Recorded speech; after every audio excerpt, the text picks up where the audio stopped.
doing a message on Nephilim among us, the Nephilim among us. And in the first part, we've already covered a lot of information. We're asking in the second part, obviously the ancients cared about demigods, but surely modern people have evolved beyond this cult of hybrid demigods. Is the subject of the Nephilim a mere tangent? We've covered in the first session that we name our planets after the Nephilim, we name our days after the Nephilim, we name our months after the Nephilim, we name our chemicals after the Nephilim, and we name some of our continents and an ocean after the Nephilim. But surely, we, modern people, have evolved beyond this now. Would you agree? Sorry, I have to take you to Starbucks. What's on every Starbucks cup? Nephilim. It's a siren, which is a half fish, half woman, or a half bird, half woman hybrid, that lures sailors to their death with their songs. And you can see the evolution of the Starbucks marketing plan of their logo. They just copied a 15th century siren and put it straight on their logo. But over time, they just kind of used a little bit of artistic license, and they just rounded it out so it doesn't look... There's some details there. I won't point out the details. Some of it's a bit rude. But they've just changed it, but it still is the Nephilim sirens. And here is a siren luring a young sailor to his death. She's a hybrid. How about Versace? Huh? What is Versace about? Yeah, that real pretty woman. Medusa, with a head of snakes instead of hair, who turns you into stone if you look at her. What is she? She's a hybrid, a Nephilim. And that's the symbol of one of the most luxurious brands. Interesting. Nephilim among us. Our biggest sports competition on the planet. I would say it's the biggest event that brings the entire planet together. What is it? The Olympics. Named after Zeus and the Olympian gods who ruled from Mount Olympus. All Nephilim. It's a tribute to the Nephilim. In fact, in the old days when they had the Olympics, they would offer sacrifices and offerings to the Olympian gods. The next Olympics, Rio, in 2016, again, carrying the name of the Olympian gods to the world. Let's go to sports. Nike. Ever heard of Nike? What's Nike? Sports brand? Manufacturer of sports clothing? Wrong. It's Nephilim. Goddess of victory. She's a Nephilim. In fact, when I went to Ephesus, I saw this exact stone. This is Nike, the goddess of victory. Amazon. What's Amazon? You thought Amazon was a place that you go online to buy stuff, right? Wrong. Bunch of Nephilim. A race of female warriors whose name meant without breasts. Amazos in Greek, or killer of men. Is that nice? Some of them are hybrids of Ares or Mars and mortal humans. Who are they? They're a race of female warriors that would cut one of their breasts off so that they could fight more viciously. And the myth is they either cut the breasts off or they burn their breasts off. And they were feared everywhere. A race of female Nephilim. What's this? The Odyssey. You thought the Odyssey was a car. No, it's not. It's the Greek epic about Ulysses and the ancient hybrid Nephilim that he met all over the place. That's the Odyssey. What's your Achilles? Your Achilles tendon is a tendon that is named after the god, the demigod Achilles, whom Brad Pitt played in a movie. He's the hybrid son of goddess Thetis and Peleus, who is a friend, a mortal, a friend of Hercules. Now Thetis tried to make him immortal by dipping him in the river Styx. Remember the river that separates our world from hell? But the part by which he held him, which was his ankle, was left vulnerable. And so in one battle, Paris, who's a man, shot Achilles in the heel and killed him. Today, a person's weakness is called his Achilles heel. Why? It's named after a hybrid Nephilim. Hollywood just can't get enough of demigods.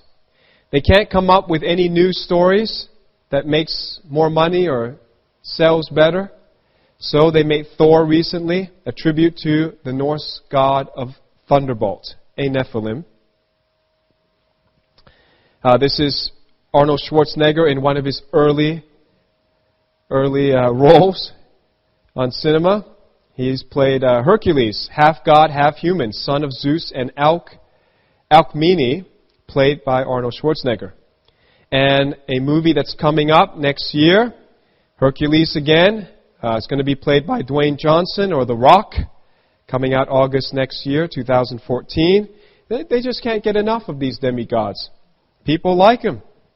Twilight, vampire breeds with a female human to produce hybrid. X-Men, genetically engineered superhumans, hybrid. Yeah, real pretty, aren't they? And they always look so evil, huh? We just can't get enough of hybrids. See, it's so easy to look back at the Greeks and the Romans and say how foolish they were. But think about how much money people spend because of their belief about this stuff. Now, there is a Christian allegory called The Chronicles of Narnia by C.S. Lewis, in which many hybrids are featured. Here is a satyr, which is a half-man, half-goat.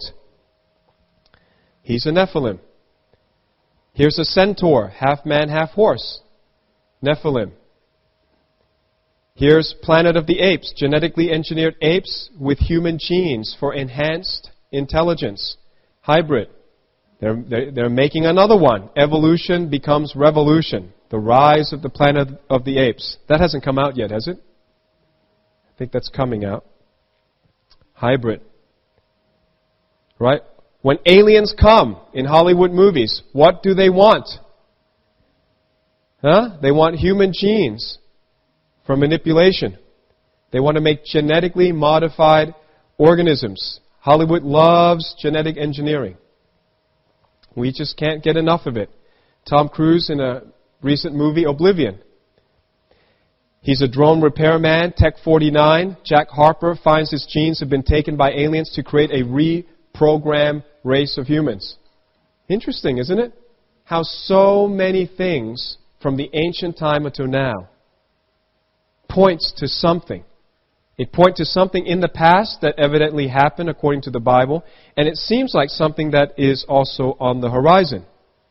Now the question is, why should Christians care? I've left this part to the second session. I normally do this part first where I give you scriptures, but I left it here because I thought I'd grab your attention first and show you how pervasive, how ubiquitous the Nephilim are in our lives. Are you convinced? Yeah, Nephilim are among us. We should care because it's in the Bible. We know that the rabbis name 7 demigod hybrids in the Bible. The Nephilim, the fallen ones, the Rephaim, the dead ones, the Anakim, the Zamzumim, the Imim, the Gibborim, and the Avim. They named 7 of them. This is not just some tangent thing. And they did not take it as myth.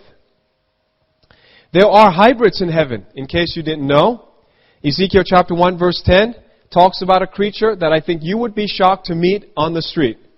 Here's what he looks like. As for the likeness of their faces, each had the face of a man. Each of the 4 had the face of a lion on the right side. Each of the 4 had the face of an ox on the left side. Each of the 4 had the face of an eagle. Imagine meeting one of these. If you can't get along with someone because their skin color is slightly different from you, you're going to be unpleasantly surprised by heaven. Because there is so much more diversity in heaven, and God's saying, get used to it. I'm a God of diversity. I like making things, but I want to make them. You are not allowed, you're not authorized to tamper with the genetic code. Revelation chapter 4, verse 7 mentions it again, a hybrid in heaven. The first living creature was like a lion, the second living creature like a calf, the third living creature had a face like a man, the fourth living creature was like a flying eagle. And it's all like. He just couldn't find the words to describe it. There are definitely some strange creatures in heaven. Ezekiel chapter 10, verse 9 to 10 in the New Living Translation. He said, I looked, and each of the 4 cherubim had a wheel beside him, and the wheels sparkled like beryl, like a jewel. All 4 wheels looked alike and were made the same. Each wheel had a second wheel turning crosswise within it. That's a strange creature. If you think about it, it's not that strange because we have one thing that is a perfect circle in our makeup. It's our eye. Our eye is the only perfect circle that I see in our body. But God likes it, and so God made some creatures with a bunch of perfect circles all over, I guess with a bunch of wheel-looking things around them. So we need to know that it's in the Bible because once we understand this, the context will help us understand the Bible.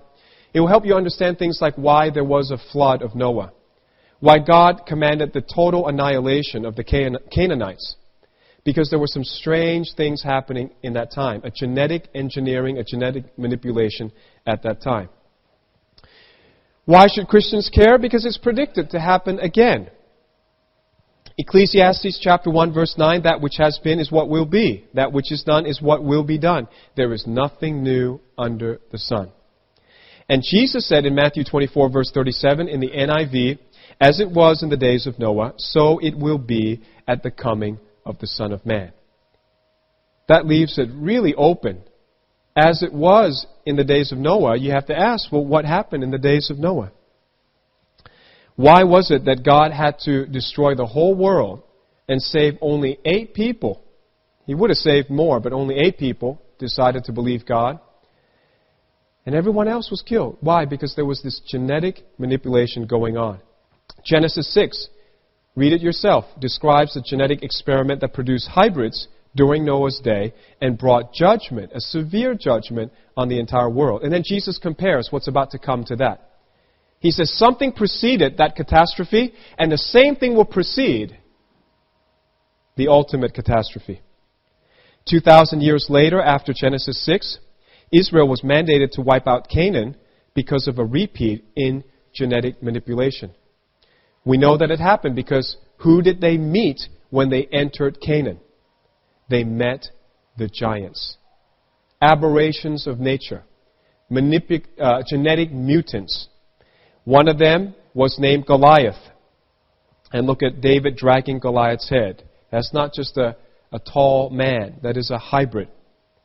According to the Talmud, you may not have heard this before, according to the Jewish rabbis in the Talmud, you know who Goliath's mother was?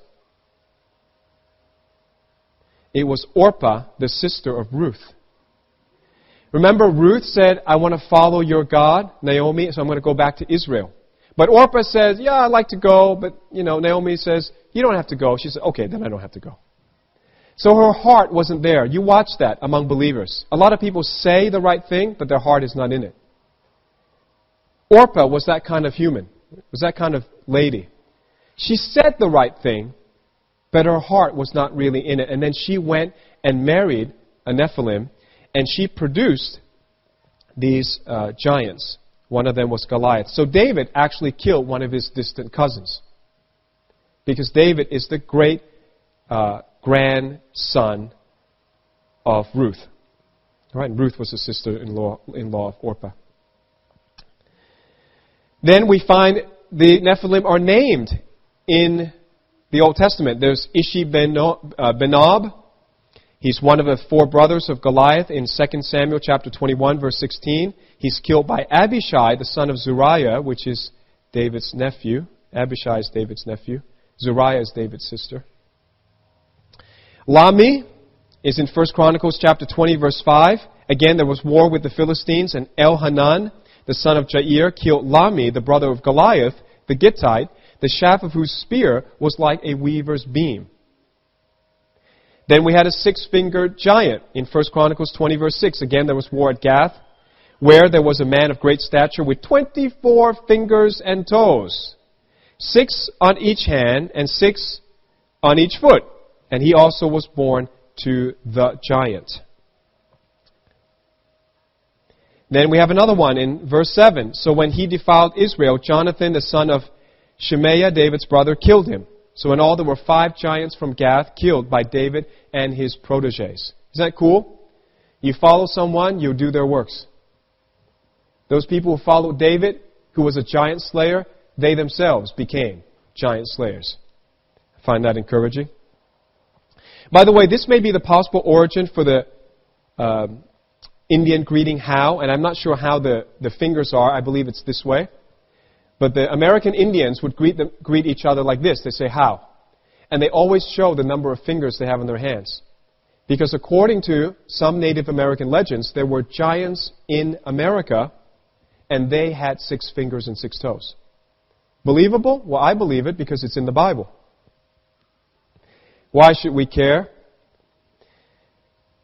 It's happened in recent history. It's not only happened long time ago in ancient history, it's happened in recent history. I believe the greatest sins on earth start with the desire to create genetically engineered superhumans. And this was the desire of both Charles Darwin and Adolf Hitler. They had a desire for genetic superiority. And these 2 characters, Darwin and Hitler, they're 2 sides of the same coin. They believed the same thing.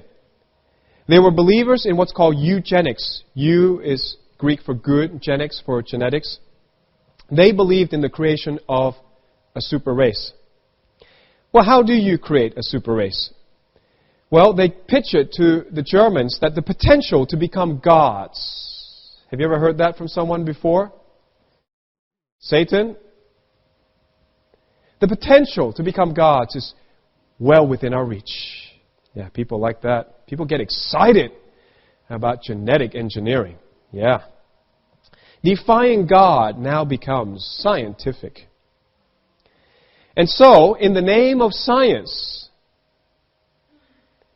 not in the name of Christianity, in the name of science, 6 million Jews were killed in the name of evolutionary science because it was simply survival of the fittest.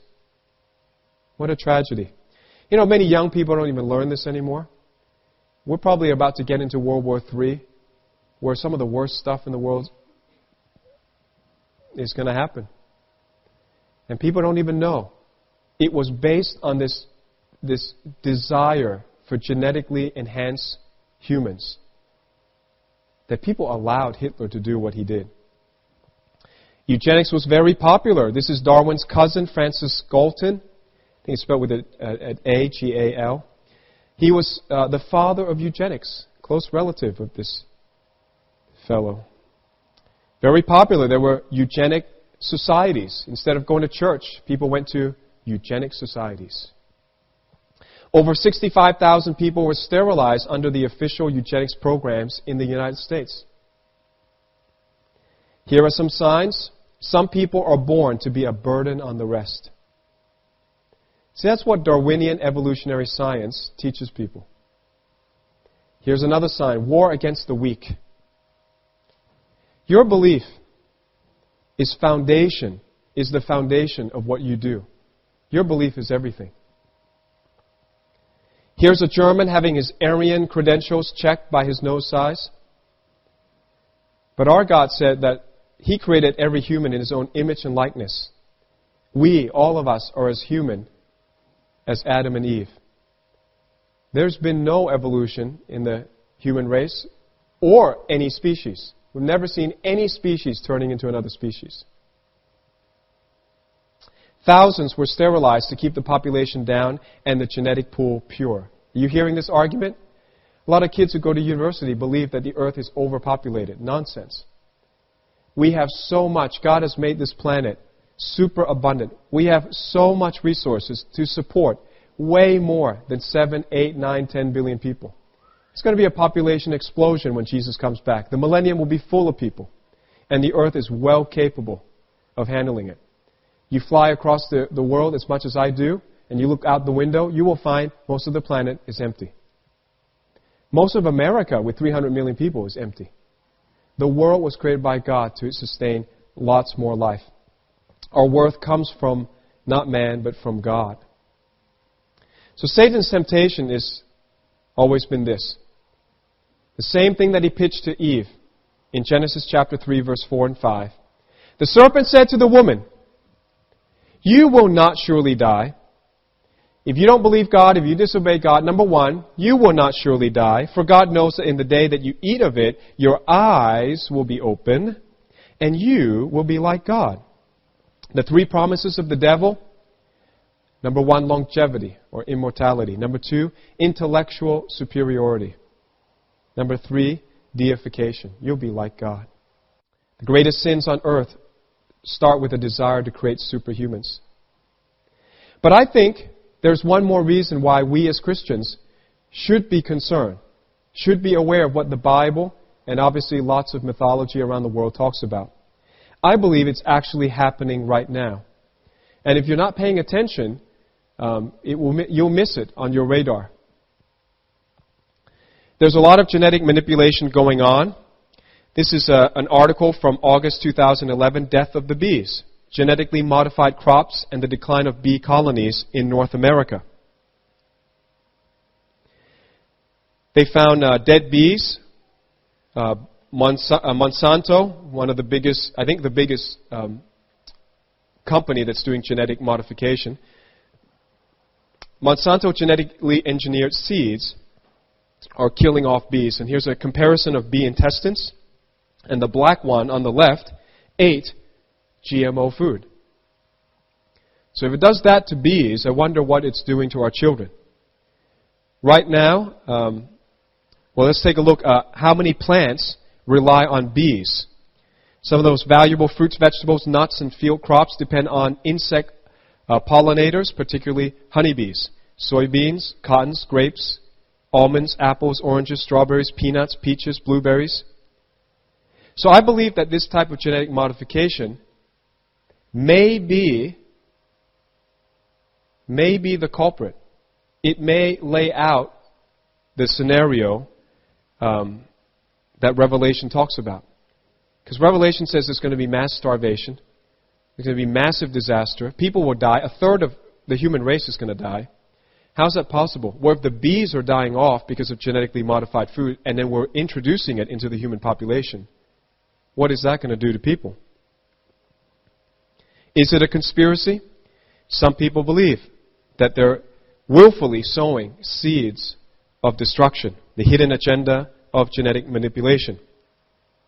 There certainly is sickness from GMO on the rise. A lot of Australian children today cannot eat peanuts. A lot of Australian schools are now telling children, even if you're not allergic to peanuts, don't bring peanuts because so many Aussie kids can't even eat or be near peanuts. So these are the top 10 genetically modified foods. Do you ever eat corn, soy, anything from cotton, papaya, rice, canola, potatoes, tomatoes, dairy products, peas?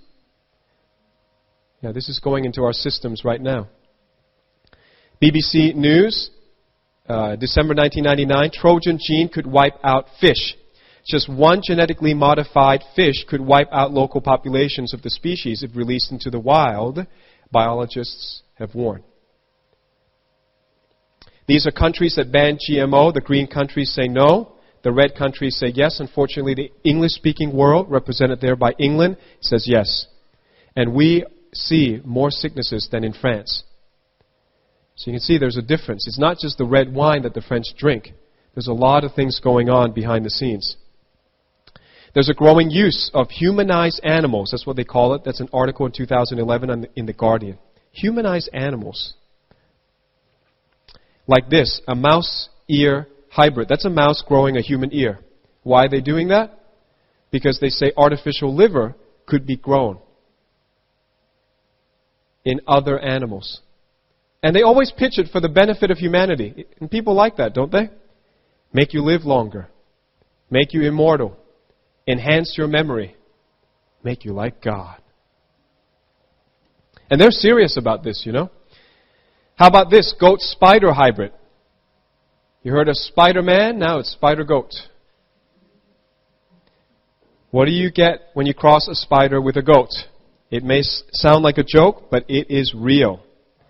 Meet spider-goat a DNA-enhanced, web-flinging nanny that may one day knit bones. They're doing this. They're saying the spider web is so wonderful, but we can't depend on spiders to make them because they're too little. So we'll make the goat spin spider webs, and then we can produce a lot more. How about this one? This was this year. Truth is stranger than fiction. First hamburger to be made from lab-grown meat. There you go. Delicious. How would you like some lab-grown hamburger? This beef never lived. He's not a cow that ever walked on grass, never saw the light of the sun. He was grown in a test tube. Fortunately for us, right now, one of these patties would cost over $100,000 to eat. That's how much it cost. Hey, look, my genetically modified fruit bit me back. Frankenfood. They're fun food.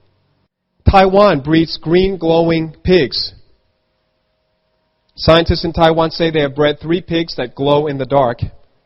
Wonderful. Look at that. They have mice that glow in the dark. Pretty soon your babies will grow in the dark. New federal guidelines will allow the creation of human-animal chimeras. If you don't know, chimera is from the Greek myth. It's the mix, a hybrid of lion, snake, and goat. That's weird. That's why they call it a chimera. That's 2005. Mail Online, 2011 again. 150 human-animal hybrids grown in UK labs. Embryos have been produced secretively for the past 3 years. Did you know that there is a transhuman movement? The objectives of the movement, have you heard this before? Extend life, enhance intelligence, and to become like God. Yeah, I think we just read that somewhere in Genesis, didn't we? Man becoming his own God via transhumanism. They have a plan. It's called the 2045 Avatar Project. These are their stages. First, make a robotic copy of the human body remotely controlled. Next stage, by 2020, make an avatar in which the human brain can be transplanted at the end of one's life. So your body can die, but we're going to take your brain and put it in another body. By 2030, we want an avatar with an artificial brain, because we don't even like your brain anymore, might corrode, in which a human personality can be transferred at the end of one's life. And then by 2040 to 2045, their goal is to make a hologram-like avatar. So we don't even need humans anymore. And they are serious about this, because they believe they can be better than God. And that's always the human deception. Whenever we tamper with God's stuff, we always make it worse. Isn't that true? God made all these fruits and vegetables and nutrients that we can eat, and our food can become our medicine. But instead, we pay gazillions of dollars for pharmaceuticals to produce synthetic chemicals that are toxic and are killing us. And we say, no, we've got a better solution. It's our synthetic man-made chemicals going to make us healthy. See the deception of man? We always think we can one-up God, but you can't. Well, did you know the Dalai Lama supports the 2045 project? There he is. He says, I like it. Here's the founder of a political party based on Evolution 2045. Neo-humanity. They are serious. Right? And they see that different animals have different strengths. So we don't have the sight of an eagle. We don't have the speed of a cheetah. We don't have the digestive system of other animals. If we could just manipulate the human body and genome and just put all of these different genes in, we can create a superhuman. Here's one guy says cybernetic immortality. It's a fantasy or a scientific problem to be solved. Well, they believe the rich should be first to pay, and the rich are paying. They're joining transhumanism so that they can preserve their consciousness after they die in a perfect body. Remember Satan's 3 lies? You will not surely die, for God knows in the day that you eat of it, your eyes will be opened, and you will be like God. Remember what Jesus predicted. He said this is going to happen in the last days. In chapter 24, verse 11 to 14, then many false prophets will rise up and deceive many. It's here, folks. It's already happening. So many people believe that they can become like God. That they don't need God. They don't need a Savior. And because lawlessness will abound, the love of many will grow cold. But he who endures to the end, would you say endures to the end? He who endures to the end shall be saved. And this gospel of the kingdom will be preached in all the world as a witness to all nations. And then the end will come. Don't put your hope in transhumanism, in genetic engineering. Put your hope in Jesus. He knew all of these things would be coming, and I think they're here. I don't know about the alien scenario. I'm not sure if the repeat of the Nephilim has to be outer space people. All that happened was some genetic manipulation. But the interesting thing that I'll close with is this. All the people that get surveyed who claim to have been abducted by aliens, all of them talk about genetic manipulation. All of them talk about their ovum or their sperm being forcefully taken out of them. So what's going on? I don't know, but every time aliens show up in Hollywood movies, they want our genes. And the scientists right now want to manipulate our genes. And God said the last 2 times that happened, it wasn't long before total destruction came. And Israel entered the promised land. I think the good news is that when you see all these things happening, Israel is not far from meeting her Messiah. The Messiah is the promise of all promises. That's the true freedom. So instead of looking at the negative, remember, keep your eyes up. Look at the positive. Jesus is the Messiah. Put your faith and trust in Him. Amen. Let's stand. We're going to pray. Father, we thank you so much that sometimes truth is stranger than fiction. But you give us the heart and the mind to be able to comprehend these things and to be aware and to be ready for them, Lord. Whatever comes, we will not be deceived. Whatever comes, your truth has prepared us and set us free. So we just pray, Lord, that those who watch this video would be set free by lies and deceptions, maybe false paradigms of the world that they just bought and never considered in light of the Bible. I pray and I encourage you. If you're listening, you're watching, open your Bible.